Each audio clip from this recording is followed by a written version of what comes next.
Well, we're just across the North Carolina border, headed for Rock Hill, South Carolina. A lot of Civil War, even Revolutionary War history in these parts. Teresa Curtis requested a house call for a window that seems to have lost its view. Hi, Teresa. Good morning, Ron. How you doing? Fine, how are you? Very good, very good. Kind of cool here for South Carolina, huh? Yes, it is. Now, you got a problem with your window. Yes, huh? I do. You want to show me what it is? Yeah, sure. Come on around. Okay.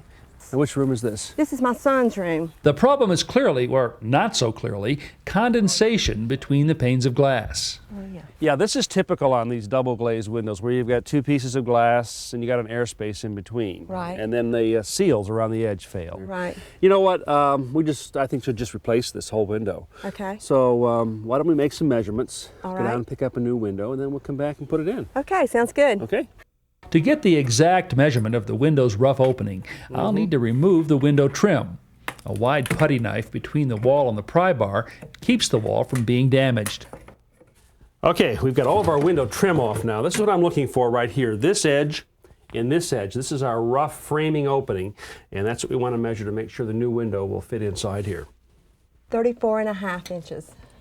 34.5, okay. Now let's measure from the top up here. Back outside, we'll need to dismantle the window's exterior trim. After removing the aluminum molding, we cut away all of the old caulking. Then it's time to loosen and then pry out the old frame. The wood won't come free without some splintering, but we're going to be replacing it later on. Now, oftentimes you remove an old window like this by taking it out from the outside, but this one wants to go inside because it's separating right here from the brick mold. So, Teresa, you got a hold of it? Yes, I do. Okay, it's gonna want to come into you now. There you go. We prepped the old window opening by clearing out all of the old insulation and dried out caulk.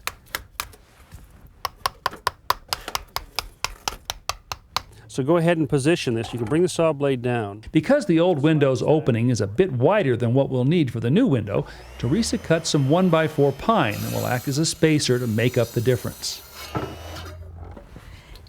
Here you go, Ron. Okay, good job. Let's just drill a couple pilot holes here now.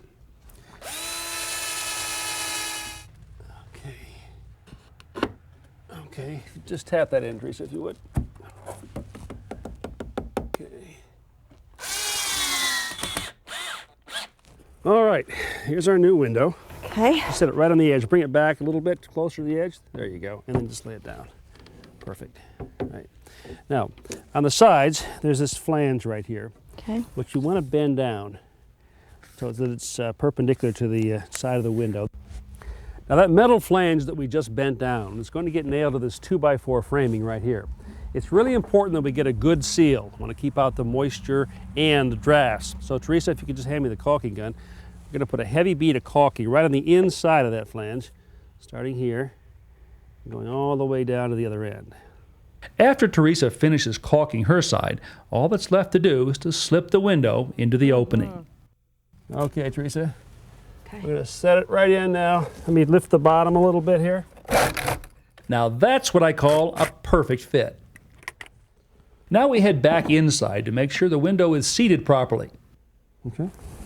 We level the window by inserting wooden shims between the edge and the framed opening. A little nudge and we're there. Back outside, we're ready to secure the window first by nailing that flange into the frame. In a brick veneer house like this one, there will be a space between the brick and the wood framing. To fill that gap, I'll first caulk around the window flange and then install a piece of 2x4 which I've cut to fit.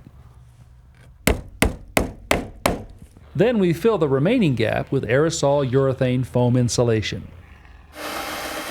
Now it's back to the power miter box to cut the exterior trim pieces. Teresa cuts the 45-degree angles while I do the installation. Once again, plenty of caulk for a good seal, and up it goes. Teresa and I then take turns on the nail gun. Good. A final bead of caulk will seal any spaces between the wood and brick.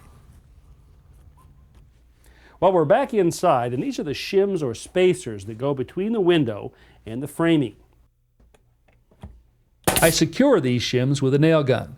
Then Teresa uses a utility knife to score and then break away the excess. For the shims that are too thick for the knife, I use one of my smaller Japanese hand saws. Neat little tool there. Teresa replaces the insulation to keep those drafts out.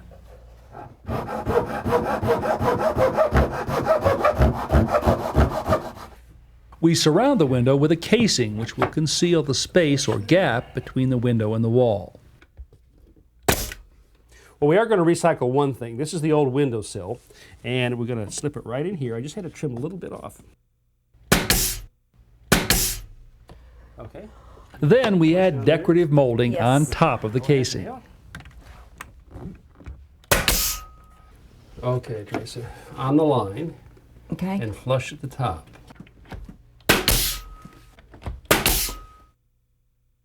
So how was it for you working with the tools? Oh, it was great. At the end of the day, the final step is to rehang the curtains. Take a look. Haze is all gone. Come tomorrow morning, you can see forever. That's right. Good job. Thank you. You too.